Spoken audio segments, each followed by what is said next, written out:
What's up, everybody? It's Soren Baker. Amir, Rahimi. And this week on The Great Debaters, getting into Paris. Check them out.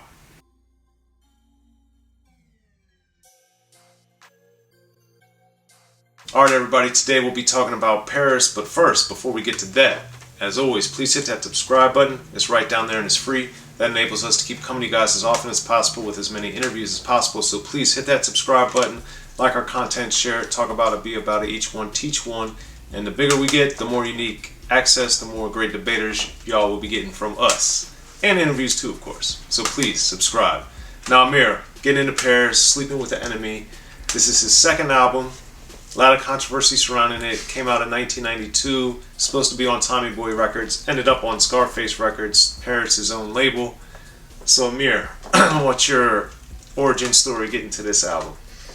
So, I just listened to this one after I listened to Devil Made Me Do It. So, went in order, and I don't think I had heard anything before, so I was just fresh, jumped in, and I was just like looking at the track list, and I thought, okay, well, this is pretty explicit because we have tracks like, obviously, just off top, Sleeping with the Enemy is the name of the album, so that, and then you see just the cover with the lighter, and you see the Paris logo with the Black Panther, and then the cover behind us, it's the different cover, the deluxe edition cover, and you can actually see him.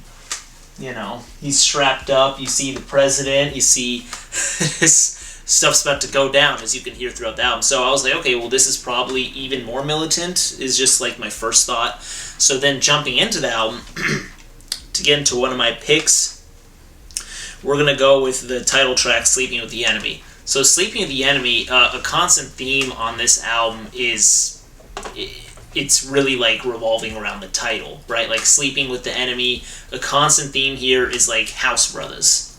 It's a very, very, very popular theme, and you can hear that on this song, for example, just with the title, and then also with the sample he chose with Chuck D, where he says, "Every brother ain't a brother," and then you hear the scratching and all that stuff. I thought that was just great. I think the choice of sample, the choice of vocal sample, and to scratch it in there was just quite genius, so that it sounded very, very, very well done. I think the words on there, the whole lyrics by Paris are all just excellent. I think when it comes to concept tracks, I think he pretty much always nails it. I don't really hear Paris ever getting off track. He's pretty focused individual, that's for sure.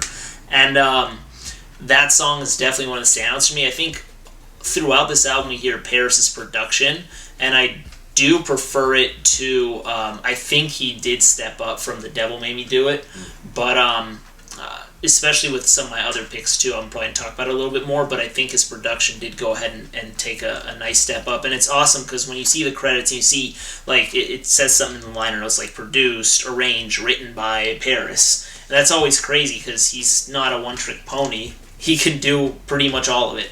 So I don't know about all the scratching, I don't know who did all that, but who knows, maybe some of it was Paris too, like, who knows. But anyways, that's my first pick. Sleeping with the Enemy is also one of my picks. I think it's phenomenal, and like Amir was saying, the scratching with the Chuck D from Welcome to the Terror Dome, one of my favorite Public Enemy songs, so that was a choice. I love scratching. For people that have seen my interviews or are great debaters, I just love talking about scratching, I love hearing it, so that being a focal point of the song was pretty awesome. But then, you know, you're breaking down, like he was saying, like, the racial issues within the black community I thought was powerful to examine. Then just dealing with the police, which is also a common thread of Paris's music, and the police brutality, especially against black and brown people, that he addresses on Sleeping with the Enemy is very powerful. And then, for me, a lot of Paris's music that I like the most is very up-tempo, very aggressive sonically. This song fits into that rather nicely as well. So for all those reasons, it's one of my favorites. And I think, too, you get the sense of Paris really stepping into his lane. Because with The Devil Made Me Do It, you know, he established himself Black Panther rap. And it really solidifies and cements itself here on Sleeping with the Enemy, and this song in particular. So I'm rolling with that as well. Amir, what's your second pick? So second pick is probably going to be what the cover's all about, and that's going to be Bushkilla. Honestly, just seeing this track title on the album is wild to me. Like, people were going crazy with N.W.A's, like, Fuck the Police and, like, other stuff, like Two Live Crew's album covers and stuff like that. I'm thinking this is one of the craziest things I've ever seen. Just to see that track name on an album is wild to me. And not only the track title. When you listen to, like, what is it, the first 20 seconds or something, where like, alright, steady, just talking about how he's gonna pop one off on the president it's like crazy to me. Like, that's wild. And obviously, you know, later on, like down the line, you have like people like YG saying, you know, the FDT, and like there's other songs that have been aimed at the president. Even Eminem with Mosh, you know, he dissed the sun. So it's just like, it's been done, but I don't know if it had really been done to like this magnitude at this point. Maybe Soren can fact check me there, but I don't remember it. So to see a track like Bushkilla, it's wild. And then we get, so that's the beginning, where you get like, okay, you know, we're gonna aim and shoot and blah blah blah, and then you get into the beat, which I think is a little chaotic, but in a good way. I think it's a very great instrumental, and it's definitely like Public Enemy inspired, I'd say. And then on top of that, you hear the second beat come in too. It may have been the second verse, I may be mixing it up, but it does come in the song. And I'm just like, well, this is Paris showing that not only can he make beats, but he can make two beats on one song, make them transition well. So I think you get to see not only his skills as a concept, songwriter, all that, but then you get to see how he can even up his production game. And I think Bushkilla, it's really conveying what he wants to convey. I mean, just listen to the lyrics. There's so much to quote from there, and it's very powerful. And then when he did repress the album, make the deluxe edition, is this one behind us, he made sure that, I don't know when he made this cover, but he made sure to still roll with it, you know, and that's still wild to me. But man, that's a crazy song, man. Like, sonically, lyrically, it's a banger. So what's your second one? Bushkilla is also one of my top 3 picks. It's a phenomenal song, and this song actually was the catalyst that got him dropped from Tommy Boy, which released The Devil Made Me Do It. This song helped end his tenure at Tommy Boy. And I can't remember if this was going to be the original cover and they nixed it, but I do believe it was more that it was just on the inside artwork, and even that was too much. Either way, it definitely helped expedite his exit from Tommy Boy Records and into the independent world. But the song, I really enjoy it because it's, you know, whether you agree with what he's saying or not, the fact that he's articulating his reasons for not liking President Bush, I think that's important, and that's what we're supposed to do in our society, to have these rights to be able to criticize or say things that we want. Obviously, the people at Time Warner at the time didn't agree with that and ended his career with them, because this was also what was going on with Ice-T with Cop Killer. Almighty R.S.O. was a lot less popular, but they had the One in the Chamber song. They got dropped. Cool G Rap, we just did The Great Debaters on Live and Let Die. There's the link right up there. They had problems because of their album cover and the content of that album. They got dropped from Cold Chillin' Warner Brothers, and Cold Chillin' put that album out independently. So there was a lot going on politically at the time, and all these great rap groups, some popular, like Ice-T, some very well known, like Cool G Rap in Paris, and then lesser known groups like Almighty R.S.O. all had the same fate, which was they got dropped from their respective labels at the time. Whether that was Warner Brothers with Ice-T, or in Paris was Tommy Boy, as was Almighty R.S.O., and then Cool G Rap was Cold Chillin'. They all met the same fate because they were under the Time Warner umbrella and they didn't want that pressure. So that's that. But to Amir's points, the production, which has always been one of my favorite things about Paris's music, in addition to the messaging, is when you have the song changes and the beat changes, it's so cinematic.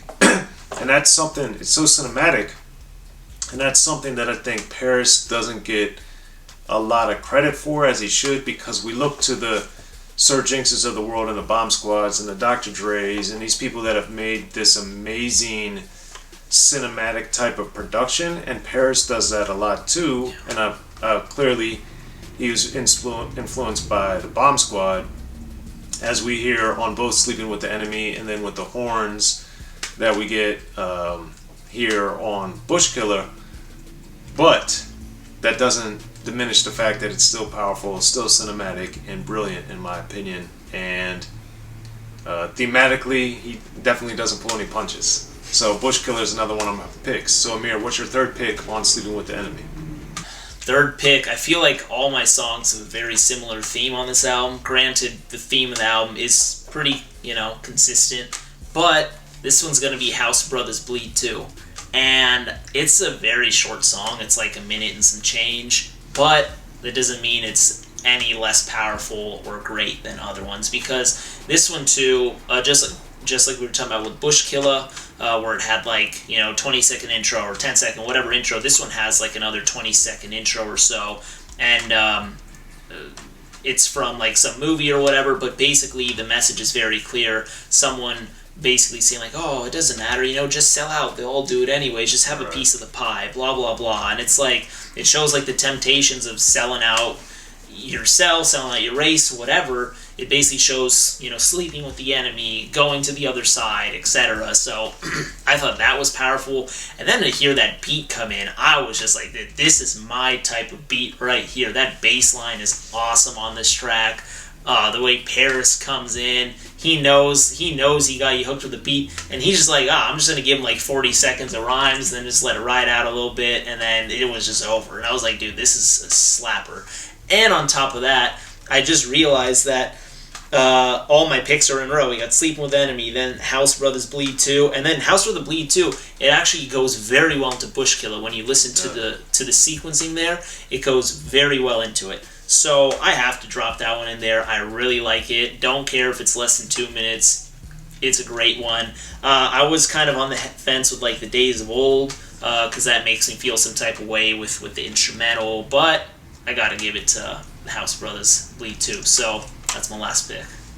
Not my third pick, but I agree with what you're saying as far as its potency, and again, the cinematic stuff, the sequencing, the way the songs blend and bleed into one another.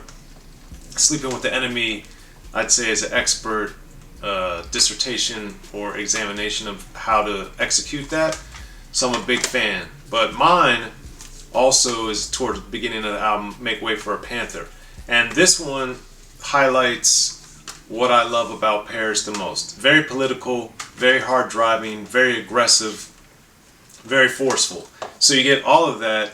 It's right there after the intro of the album, and you just right away, it's like, okay, The Devil Made Me Do It was the intro to Paris, and now with Sleeping with the Enemy, we're getting more of the same with the wrinkle and the twist, and evolved. So for me, that song is just amazing, man.